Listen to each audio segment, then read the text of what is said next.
Hello everyone. Our lesson today is on relative pronouns in grammar, and this is part 2. I have 4 questions for you. Question 1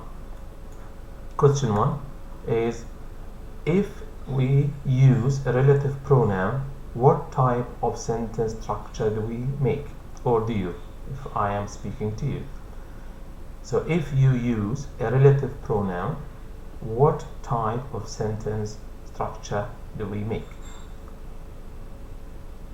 Number 2, how many relative pronouns are there in English? And number 3, what is a defining relative clause? And number 4, what is a non-defining relative clause? So 4 questions on relative pronouns. Let's look at the answers. The first question, if you use a relative pronoun, what type of sentence structure do you make? The answer is, we make a complex sentence. So that's very important for your speaking and writing. Number 2, how many relative pronouns are there? So as you can see, we have 2 groups, group 1, group 2. So if you look at group 1, we have 5 formal relative pronouns, and group 2, we have 3 informal relative pronouns. This means we have 8 relative pronouns in English. We have 8 relative pronouns in English. 5 are formal and 3 are informal. The formal relative pronouns are who, whom, which, that, whose. The informal relative pronouns are when, where, and why. Of course, by informal, it means we use them in speaking. Like informal English, we use them in speaking. Next one. What is, let's put this together maybe like that, and then we can look at number 3, only number 3. What is a defining relative clause? My brother who lives in London is friendly. So I put the relative pronouns in blue in this video, and I underline the relative clauses. So here, who is blue, it means it is a relative pronoun. Who lives in London, there is a line under it. This means this is a relative clause. But we call it a defining relative clause. Why is it a defining relative clause? So as you can see, we have got A, B, C. We call it a relative clause. Number 1, it gives more information about a noun. So who lives in London gives more information about my brother. My brother is a noun. Who lives in London is a clause, and this clause is defining, and it gives more information about the noun, which is my brother. Or this clause helps to define the meaning of this noun. So we can say who lives in London defines the meaning of my brother. Which brother am I talking about? My brother. So who lives in London defines the meaning of my brother. And we cannot delete this information. So I cannot delete who lives in London. Number B, who lives in London is a defining relative clause. Why? Because it starts with a relative pronoun. Number C, who lives in London is a defining relative clause. Why? Because it is not separated from the noun by a comma. So I repeat, who lives in London is a defining relative clause. Why? It starts with who. Number 2, we have no commas before who and after London. And number 3, it gives more information about the noun, which is my brother. Number 4, What is a non-defining relative clause? So this is the opposite of a defining relative clause.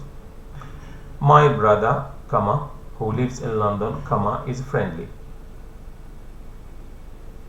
So I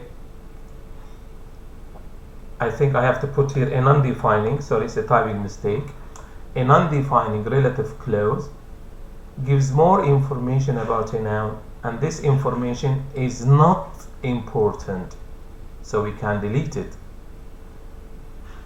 Who lives in London, this is a non-defining relative clause and we can delete it. So that's different.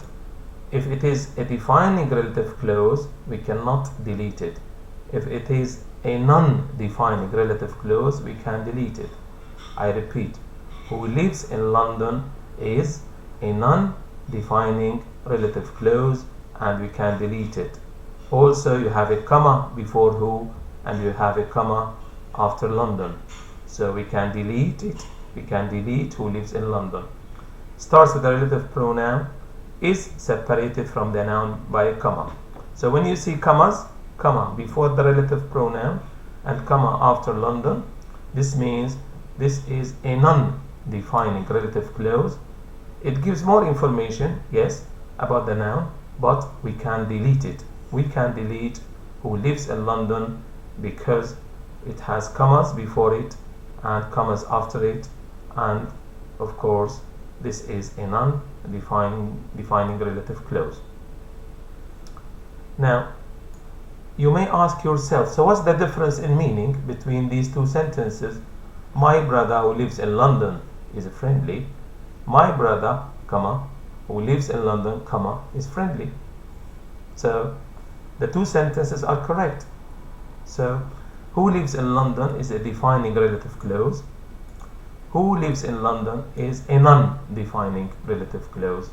So what's the difference? I explain the difference to you. My brother who lives in London is friendly. I have more than one brother. So who lives in London, this information is important. I cannot delete it. And I tell you, my brother, which brother who lives in London? This means I may have more than one brother. And I am telling you about my brother who lives in London. So the relative clause who lives in London is important and we cannot delete it. And here I speak about my brother who lives in London rather than in Wales or Scotland or somewhere else. So who lives in London in the first sentence, in this sentence, this one is important. I cannot delete it. And in this sentence I have more than one brother. But if you look here, my brother, comma, who lives in London, comma, is friendly. If you put commas before who and commas after London, this means this is a non-defining relative clause and it is not important. You can delete it. And I have one brother and I can delete who lives in London because it's not important. I can say my brother lives in London. So if I say to you my brother lives in London, this means I have one brother. If you read it like this, my brother lives in London. So that's the difference. I repeat, my brother who lives in London, here I have more than one brother. But if you use commas, it means you have only one brother. So you can choose, do you want your relative clause to be defining or non-defining? This is your choice. This is the way you like it. And remember, when you use commas, you change the meaning. And if you don't use commas, again you change the meaning. So this is the end of the video. I hope you liked it and thank you for watching. All the time I say you have to do more practice on the internet, and you can type this sentence into google.com. You type interactive exercises on relative pronouns and Google will give you thousands of exercises which you can do to improve your English. So thank you for watching and all the best. Thank you.